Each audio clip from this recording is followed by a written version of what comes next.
वो विपक्ष में रहती है, उनके साथ बुरा व्यवहार किया जाता है, उनको गोलियां चलवाई जाती है उनको। और वहां पे सबसे पहले ईरान का सुप्रीम लीडर जहां पे मीटिंग हो रही थी, सबसे पहले वहीं पे बम गिरा गया। इजराइल का मोसाद खुफिया एजेंसी और अमेरिका का CIA खुफिया एजेंसी, ये दोनों ईरान के सुप्रीम लीडर को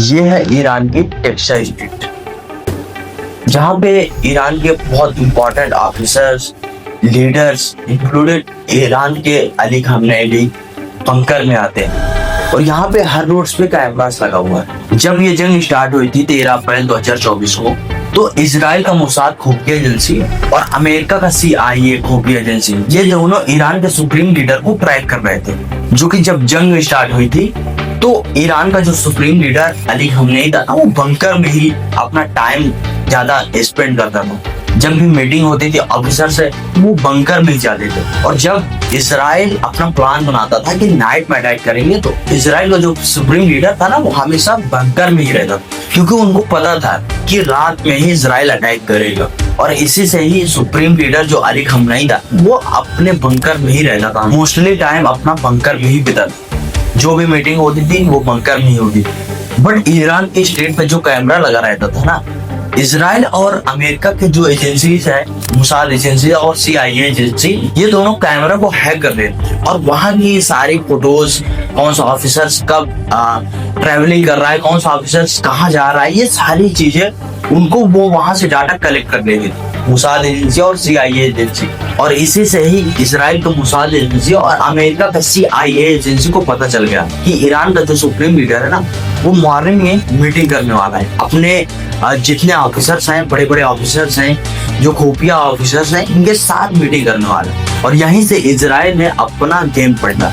इजराइल मोसाद एजेंसी ने अपने ऑफिसर्स का एक फोटो जारी किया सोशल मीडिया पे, और उन्होंने बोला कि अब हम जा रहे हैं ट्रेनिंग पे या कहीं घूमने जा रहे हैं। और ईरान के जो मिलिट्री पावर सुप्रीम लीडर पता चला कि यार अब कुछ होने वाला नहीं है, बिकॉज इजराइल का मोसाद एजेंसी जो है ना, वो कहीं घूमने जा रहा है और अब कुछ नहीं होने वाला। बट इसका अपोजिट हुआ, जहां पे वो फोटो जारी करते थे ना, वहीं पे वो रिटर्न गए। और 28 फरवरी जब सुबह ईरान के सुप्रीम लीडर एक बंकर में जब मीटिंग करने बैठते हैं ना, तो इजराइल का फाइटर जेट सुबह उड़ान भरता है और ईरान के अंदर एंट्री करता है। तो इजराइल का अपना फाइटर जेट और बॉम्बर बंकर बम का इस्तेमाल करते हैं, जो ईरान के अंदर एंट्री लेते हैं। और वहां पे सबसे पहले ईरान का सुप्रीम लीडर जहां पे मीटिंग हो रही थी, सबसे पहले वहीं पे बम गिरा गया। और वहां पे जब बम गिरता है तो पूरी तरीके से डिस्ट्रॉय हो जाती है वो बिल्डिंग, पूरी अंदर से पूरी धमाका बहुत जबरदस्त होता है। और जो बम का इस्तेमाल किया गया था ना, वो इतना हाईटेक था कि किसी वस्तु को अगर टारगेट दे दिया जाए तो वो वस्तु को भी डिस्ट्रॉय कर देता, इतना हाईटेक था। और इजराइल के पास सिर्फ और सिर्फ एक मौका था कि इसी टाइम ईरान के सुप्रीम लीडर को मारना ही मारना है। और ये प्लानिंग 2 साल पहले ही चल रही, जो कि 28 फरवरी को वो टाइम मिला। और उसमें जो इजराइल के खुफिया एजेंसी थे, वो अपने टारगेट पे कामयाब रहे। और ईरान के सुप्रीम लीडर और में कई सारे ऑफिसर जो उसमें अपनी जान गंवा दी, इनफैक्ट उनकी फैमिली भी उसमें इंक्लूड थी। और इससे ईरान में जो सिविल पब्लिक थी ना, वो 2 पार्ट में डिवाइड। फर्स्ट, एक तरफ खुशियों का माहौल था और दूसरी तरफ रिवेंज का प्रोटेस्ट चल रहा था। बट ऐसा क्यों? देखो, ईरान का supreme leader Ali Khamenei Iran के ऊपर 30 साल तक राज किया।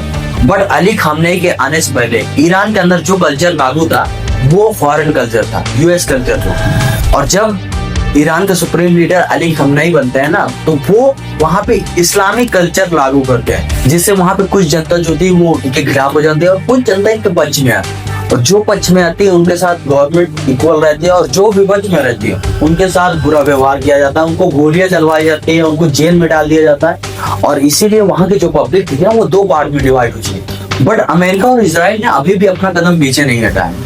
उन्होंने अपना प्लान फिर से रिक्रिएट किया और उसके बाद एक स्कूल के ऊपर एक बम गिरा दिया, जिससे बहुत छोटी छोटी बच्चियां, जिसमें बहुत सारी मासूम लड़कियां थी, उनकी पूरी तरीके से जानें चली गई। और ईरान में अब नया सुप्रीम लीडर बन चुका है, क्योंकि ईरानियन जो फोर्सेस थे तो वो ये अनाउंस नहीं करना चाहते थे कि हम अपने सुप्रीम लीडर को अनाउंस करें सोशल मीडिया पे, जिससे हमारे लीडर को फिर से प्रॉब्लम हो। बिकॉज अमेरिका और इसराइल की जो खुफिया एजेंसी है मोसाद और CIA, ये दोनों पावरफुल है। बिकॉज ये पूरी तरीके से डिटेक्ट कर लेती है किसी भी चीज को, इसीलिए ईरानियन फोर्सेस डर रही है। बट ईरान के फोर्सेस ने ये पूरी तरीके से अनाउंस कर दिया है कि ईरान में एक नया सुप्रीम लीडर बन चुका है जो उनके बेटे ही है, और ये पहले अपने कार्यकाल में फोर्सेस के साथ काम कर चुके हैं। बट ये कोई कमांडर नहीं थे, ना कोई सेना थी, बट इन्होंने उनके साथ रहा है, बस ये बात। और जो ये पॉलिटिक्स में आए, ये पहले इनके पॉलिटिक्स से कोई नाता नहीं था, बट अब ये रिस्पॉन्सिबिलिटी मिल गई है तो इनको संभालना पड़ेगा।